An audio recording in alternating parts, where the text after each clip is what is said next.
Welcome back to Hardware Unboxed. It is time for the final Q&A of the year. Obviously our December Q&A. And yeah, I'm already pretty much in holiday mode. I headed off to Tim's this morning, completely forgot I actually had to appear on the main channel for the Q&A. I thought we were just doing our live streams. And I just threw on any old shirt. And this is the shirt that everyone hates because it does that, what's that effect called again? I think it's the moire effect. Moire? I don't know. Yeah. Anyway, it does some effect where when I move around, it's all very weird. So anyway, everyone complains about that. So I'm already messing up, but whatever.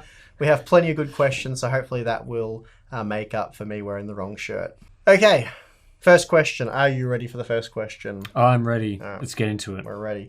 When should a power user upgrade hard drives and SSDs? If disk space is not an issue, okay, so how often should you change that stuff if disk space isn't an issue? How much faster are new ones versus models from 3 years ago? So I assume we're talking about newer SSDs there, so your NVMEs and all that sort of stuff. Also, when is long-term reliability of those drives become a concern and warrant an upgrade? Okay, that's a pretty good question. I've sort of wondered that myself, actually, with SSDs. Do you want me to take that one, or have you got some ideas? No, go ahead. Well, as for the hard drives, it depends on how much you're using them and stuff like that, but generally hard drives are pretty reliable, especially if it's proven to be reliable up until this point. So I probably wouldn't worry about hard drives too much. As long as you back up the data that's on them, then I just use hard drives till they die. SSDs, it's a little bit different because you can sort of get an indication of when they're wearing. So Tim, you were saying to me earlier that hardware info gives you that kind of information. Yeah, I think hardware info gives you the total amount that you've written to the drive. Okay, so then you can base that against the endurance rating of the drive that you have to sort of see how far into its life. Okay. And I think there's also maybe a percentage there that it gives you as well of how much life you've got left in it. Okay. So yeah, that tends to be a good way to know when your SSD is going to die. But usually the endurance ratings are so massive for a typical consumer. It's very difficult to get there. So yeah, it's pretty difficult. So I guess the thing that I sort of think with SSDs is that SATA drives, so the more basic, cheaper end of the scale, tend to be fine in terms of performance for most tasks. Sure, yeah. Unless you really have a workload that's very storage intensive, especially with random, access. Yep. That you don't really need the speed advantage of NVMe drives. So I tend to think there's not a lot of reason to upgrade a drive that's not capacity related. Definitely for gamers and sort of general usage, absolutely. I think you talked about this in your Threadripper video, saying that you've upgraded to a pretty high performance NVMe SSD, but that's just as a scratch disk. Yeah, for Premiere. And that was, obviously Premiere, when you got those 4K videos, is really hammering the drives at certain times. So that's one of the advantages to having that PCIe drive in there. Mm-hmm. But yeah, again, I think for things like, loading Windows, which is one of the, loading apps, like a SATA drive is going to be fine. Absolutely. So there's not as much incentive to say, if you had even like an 860 Evo or something to go up to like a 970 Pro, it's not a lot of... For desktop users, it's definitely a luxury item, far from a necessity. No, like you say, your standard SATA SSD, plenty fast enough. And yeah, you can just monitor the wear level, the endurance, how much you've used it. There's some pretty good standalone applications as well, I think. I don't know if this is its exact name, but there was one I used years ago that I think was called SSD Life. That was pretty good. You've just recommended malware now, haven't you? Possibly. Well, if I have, rewind. So manufacturers such as Samsung, they're obviously a popular maker of SSDs. They have like the Samsung Magician, which will give you a fairly basic condition, whether it's good or whatever. So that's a pretty good indication. I think they will go into some more detail there of like how much data has been written and all that sort of stuff. And obviously the controllers now manage them pretty well, so they make sure that like one cell's not just hammered heaps. They spread it out. So yeah, I mean, I wouldn't worry too much about it. As long as you back up your data, then you just use it till they die. I wouldn't change it prematurely. Yeah, that's right. So, okay. Apparently, this one from Derpy, the name is suitable on this question. Derpy 6S. Cut that out. Don't cut that out. From YouTube. Well, it's on all of them because this was heavily upvoted, was it not? Yes, it was. Yep. So this was heavily upvoted. I think people just like the controversy, or I don't know what it is. Now, I'll read the question out. Do you think the new AMD GPU leaks are too good to be true? If anyone has watched Tim's video on this, that comment is hilarious. Anyway, the RX 3080 will perform around RTX 2070, RTX 2080 for half the price. Okay, can we just cut the video here to enter or insert your bit on this and then just move on? Oh, I guess we could do that. I mean, yeah, it's surprising that some people didn't see that video, considering it was the most upvoted, one of the most upvoted YouTube on our community tab. Anyway, but yeah, I guess a lot of our thoughts are in that video. I mean, the RTX, not RTX, that's Nvidia, RX 3080 performing around RTX 2070 for half the price. I could see that happening if it was released much later in the year, around when Nvidia releases their 7nm products, because then there'll be a lot of competition. But I can't see them releasing that sort of products at CES or in the near future, when they're just competing with Nvidia's cards and, you know. I'd love you to be wrong. Yeah, cannibalizing their RX 590. So later in the year, definite possibility, but sooner than that, can't see it happening. No. Okay, next question, and I'm going to hand this one off to Tim, so we'll get this one out of the way. What do you consider minimum specs for a second PC used only for streaming, 1080p, 60 FPS on Twitch? Go for it. So I think 1080p 60 FPS isn't particularly intensive. Yeah, I wouldn't have thought so. I think if you already have a high-end sort of system like Ryzen 7 2700X or, you know, high-end Intel 8700K, you should be able to play the game and stream on the same PC, reasonable quality. If you're after that second PC, then you'll be sort of looking at you sort of encoding it medium or slow X264 presets, which you might not be able to do on the same PC. In which case, a lot of CPUs really have the capability to do that. I mean, something like a Ryzen 5 2600 is going to be fine for like medium 1080p 60 encoding. Certainly, this PC we use for streaming here for our live streams has a 2700X in it. And so that's obviously a high-end CPU, and it's used at like 30%, 40% utilization when encoding 1080p 60 FPS using the medium preset. So you don't really need anything super high-end. Be interesting to look into, though, to get a definitive answer. I also wonder how many people do have that setup of a second streaming PC, because I would think that not many. A second PC for streaming is really a sort of, you're more into your streaming, you're sort of more potentially in a professional end, in which case, do you make that second PC also an editing rig for editing, say, highlight clips for YouTube or something?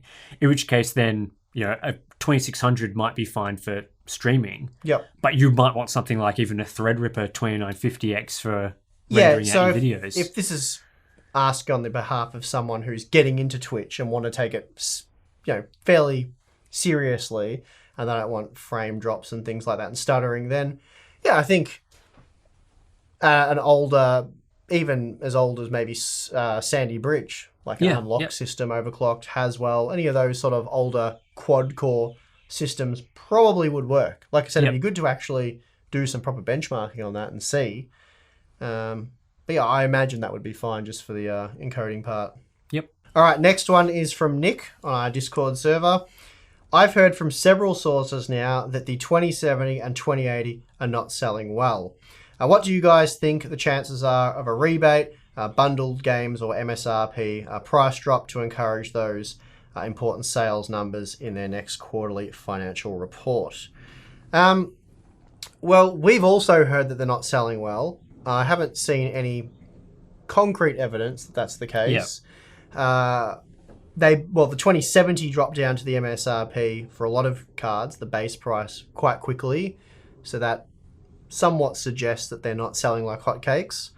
And the 2080 is now there, though it did take a little bit longer. So read into that what you will. Yeah, I think the thing I sort of see with the 2070 and 2080 is that I imagine that they didn't sell particularly well to begin with, not just for the reason of offering, you know, similar price to the previous gen and similar performance, but also a lot of people were just buying Pascal cards. Yeah. Like, if you were really waiting until Nvidia RTX came out so that you could see what it's like, as we recommend at the start, you know, a 1080 Ti, a 1080, a 1070 Ti are all sort of better value propositions.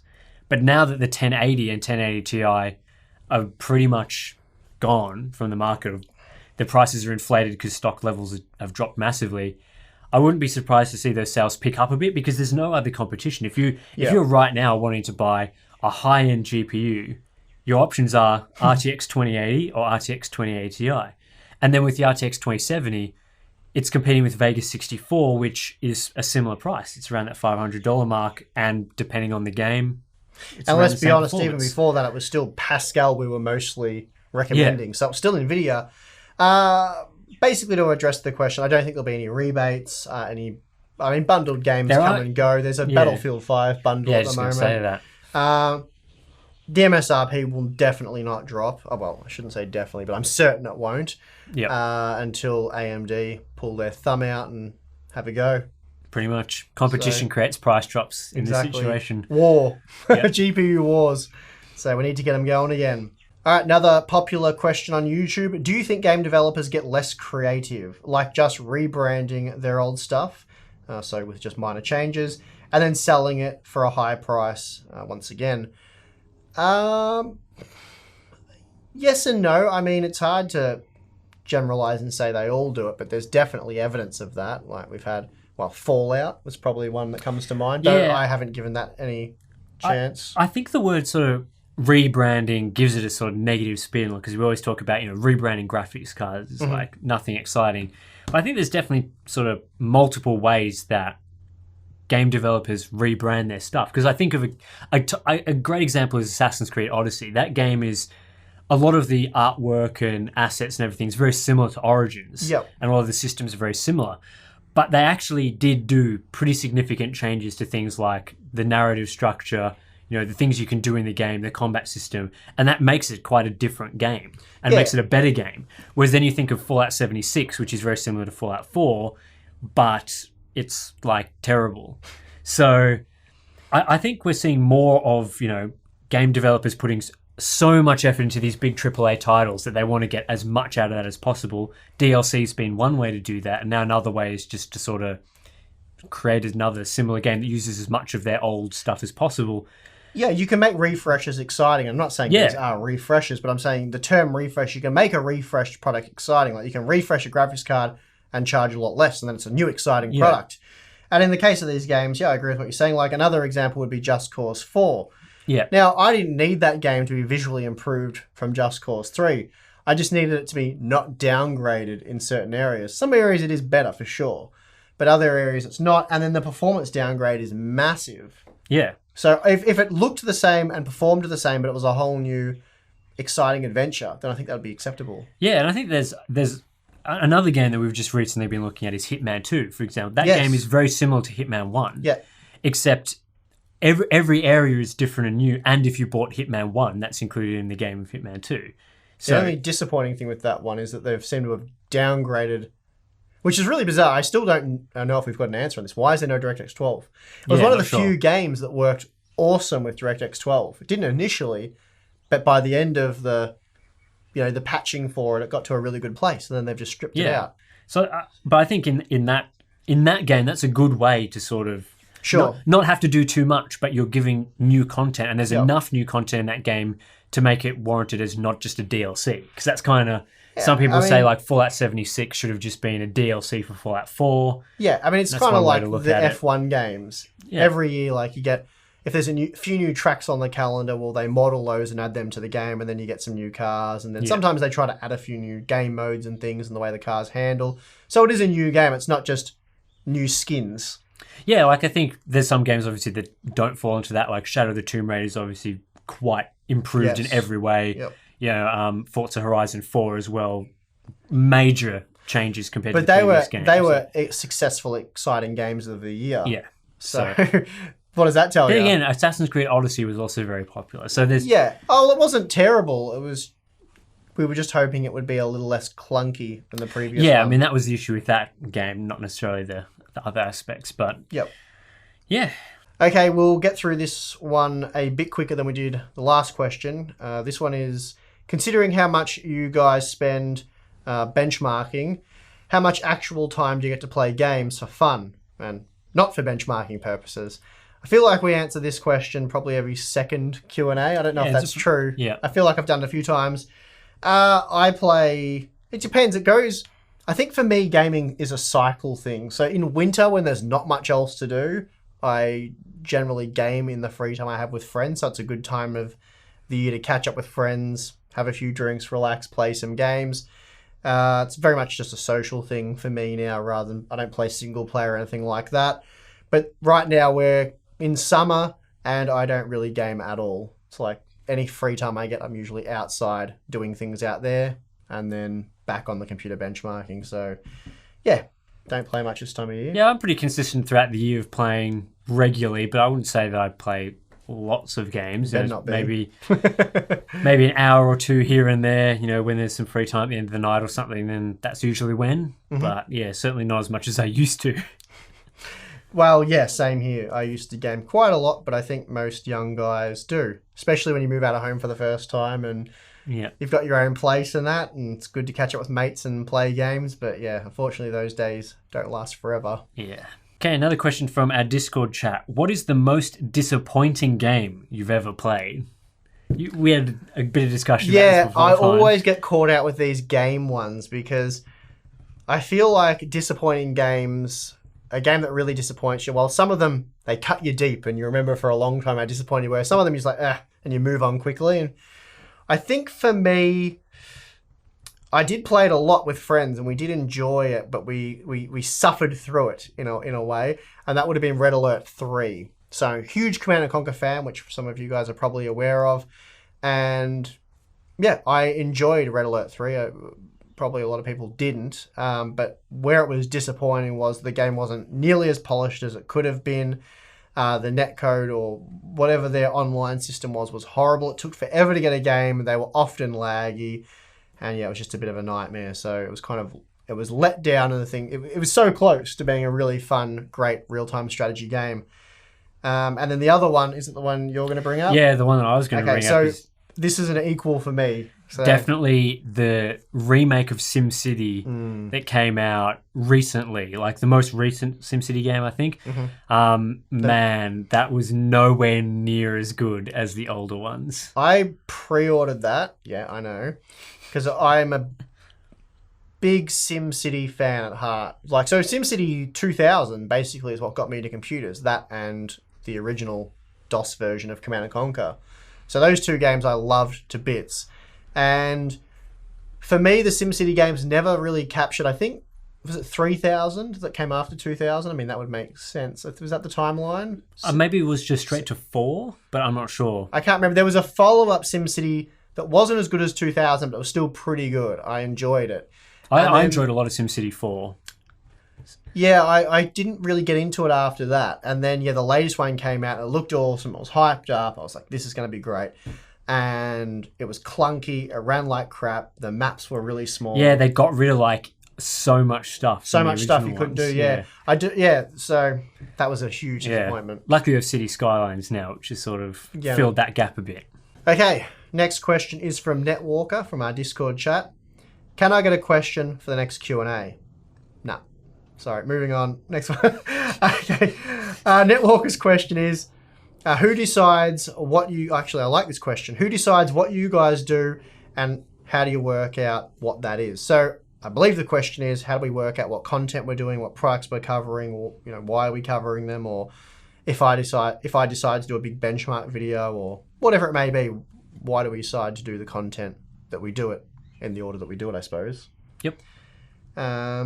Is that one? Do you want to start with that, or you want me to start? No, go ahead. Huh. I was hoping you'd have something to say on that one. It's a really good question. I just haven't thought it through. Each of us comes up with our own sort of content that we want to cover. It's not like you tell me what to do. Yeah. It's kind of, we just have our own projects. So each of the videos that you see on the channel, Steve's benchmark videos, you do all the work for that. Mm-hmm. Videos I do all the work for that. So yeah, just things that interest us, important new product launches, things that you guys mention in the comments that might be interesting. Yeah, it's a combination trending of things. Topics. Yep. So, yeah, each content piece will have a bit of everything or just one thing. Like some of it may be pressing news, so that's pretty obvious. We do that because it's pressing news and it's worth covering. It's relates to what we do on the channel. Some of it's, like Tim said, interesting products for a product launch. So, yeah, we cover that stuff. I think for the most part, it's just stuff that interests us. Yeah. And then because all of this kind of tech stuff interests us, and you guys are interested in the channel because of that reason. So it's good. It works for everyone.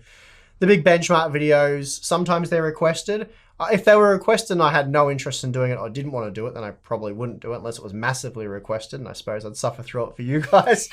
But generally, like I said, if there's something I want to do, like, I don't know, the 9700K versus the 8700K and a heap of games, because you guys are tossing up which one to buy, I'm seeing a lot of that request at the moment, actually, then yeah, that's something I will do.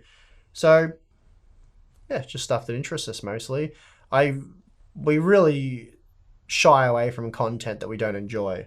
There has to be a serious Yeah, because it's a slog to do. It's a slog to do, and it makes you do a bad job. Well, it makes the job a job instead of being something that you're really passionate about and enjoy. So we really try to avoid that as much as possible. So yeah, not a lot of sponsored content or stuff you're getting paid to make. We don't really do that because, yeah, that's again not stuff we want to do. So yeah, so there won't be too many vacuum cleaner reviews and things. I know Steve from Gamers Nexus will be disappointed in us for that one. But all right, got another question here from our Discord chat. What AAA titles expected in 2019 are games you cannot wait to get your hands on for personal enjoyment, not for benchmarking? I always hate these questions, no offense, just because I don't have any really way of answering them, and it sounds like I am not a gamer or don't enjoy gaming, when that's not entirely true. I do enjoy gaming, but I don't know why. I suppose I've sort of lost interest in the new upcoming games. I sort of like them just to arrive, and then if they're good, if they don't need like a million patches on day one, if they're not broken in some way, then I can just enjoy them. It's like a breath of fresh air. Can't even say it. It happens that irregularly. But, I was looking forward to Just Cause 4. And that's still a fun game. But I was a little bit let down by how bad the visuals are with the water and stuff like that. Assassin's Creed Odyssey as well, that was a bit of a slog initially. I think they fixed that in a few ways. I'm enjoying playing it. I'm like 30 hours in, and I'm quite enjoying it. But yeah. So, yeah, I mean, yeah, I just sound like a negative Nancy when it comes to these questions. What have you got, Tim, for us? I mean, I'm in a similar position in that I guess back a couple of years back, I was much more interested in sort of, what's the release schedule looking like for, the rest of the year? What's the cool stuff to play? But my backlog of games I want to play is so large now because I don't have as much time to play them. That's true. It's kind of like, it's not like I'm waiting for the next game. It's that, I can, when I finished Assassin's Creed Odyssey, there's another, like I want to play Hitman. I want to play, a bit of Battlefield. I want to do all these other games. So it's not as much waiting for the future. It's just playing what I have access to now.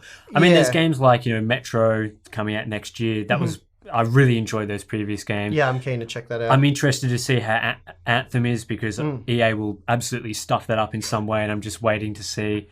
See, there we are. We're cheery again. There was that Obsidian game that was just recently teased that looks pretty good. I've liked Obsidian in the past. So, yeah, that sort of thing. But again, like, for the foreseeable future, there'll always be something in my backlog that I can just pick up when I next want to play something. Yeah, so I'm always excited by like your StarCraft type games, Command and Conquer, the real-time strategies, but like what's on the horizon for those? It's kind of a dead genre at the moment, isn't it? Like those games tend to just come out of nowhere. It's like they're very quickly announced they're out there, you can play them. Yeah. And yeah, there's a lot of interesting stuff, like more indie sort of niche strategy titles these days. Yeah, so probably StarCraft 3 in 10 years for me. Yep. That'll be something I'm looking forward to. Okay, another question from our Discord. With high refresh VA panels, does adaptive sync eliminate ghosting, or is it simply a pixel refresh issue for that technology that adaptive simply can't eliminate? So adaptive sync and response times, ghosting, that sort of thing are basically completely unrelated. Okay. I think there was a lot of this confusion comes from a report a long time ago, back around the launch of this technology, where I think someone did some dodgy-ish testing, and I think they eventually said that they hadn't done it correctly to begin with. That sort of was comparing, I think, FreeSync with G-Sync and showing FreeSync monitor to have worse ghosting, but actually use like a completely different panel. PC Perspective. I think it was PC Perspective that did it, and then they admitted their mistake later and corrected Apologies to them if it wasn't them, but I think I vaguely remember that story. Yeah, and so I think a lot of people sort of read that report and then didn't see the follow-up content that sort of disproved that. Yep. So yeah, I think that's where this weird link between the things comes from. The reality is that the response times are simply dictated by the panel and the technology that goes into it. So VA is one of the slowest of the panel types. It's just the way that they create the crystals and everything that goes into that panel makes it quite slow to transition. And adaptive sync is a completely different part of the display, you know, I guess pipeline. It's kind of like that's integrated into the scaler, not into the panel itself. So integrating adaptive sync really has no impact on response times. Okay, one from Bruce Bellend. Have you considered benchmarking the impact of de novo on games performance? So this is sort of a DRM type thing. I don't know if there's any possible way of doing that. Do you know? Yeah, because I'm pretty sure that games that get cracked to remove de novo just fool it into... Well, yeah, it doesn't remove it, it just tricks it into thinking that it's authenticating. So I always find it interesting when people say that a game like Assassin's Creed Origins runs better when it's cracked, because de novo actually isn't removed from that game when you crack it. Yeah. So that's not one I can give too much insight on. The software side of how all that stuff works is definitely not my forte, but as far as I know, you can't really strip it out of games to then benchmark them without it. Yeah. Unless there's a game out there that has been cracked and it's been successfully removed. If there is, feel free to let me know. All right, Steve, do you think Intel will move on from the i3, i5, i7 and i9 naming scheme with their successor to the Skylake refreshers? Any ideas? And 109.90K? Surely not. I have to think they surely won't go with that. So this is the Coffee Lake we're talking about, isn't it? Yes, for their next products. Yep. Surely they keep Core i3 and that sort of thing. Yeah. Well, I would have thought Core i3, i5, whatever. That will stick around because they've sort of made that like kind of, well, it's a brand everyone recognizes when you go to buy a laptop or whatever. You know that an i5 is better than an i3 and so on and so forth. And they just introduced i9s. They've got that huge family now of varying products. As for the actual model names, though, of what goes after the i9 part, I've got nothing. Yeah, they're going to have to come up with something. Because they can't use 1090K or whatever. 10,990K. Yeah. That just rolls off the tongue. That's no good. Yeah, 1099. Yeah. Okay, we'll stop there. We'll hit pause and we'll pick up part 2 probably tomorrow on the channel. So stick around for that. And yeah, hopefully you guys enjoyed, well, what's the first half of the last Q&A of the year. Did I get that right? I think that's right. Yep. So yeah, Merry Christmas in advance, but we'll probably say that again in tomorrow's video. And yeah, if you enjoyed this video, hit the like button, subscribe for more content. Usually not Q&As, but we do that once a month. And yeah, that is going to do it for this one. Thank you for watching. I'm your host, Steve. I'm yours, Tim, I guess. See you again next time. We'll work this out one day.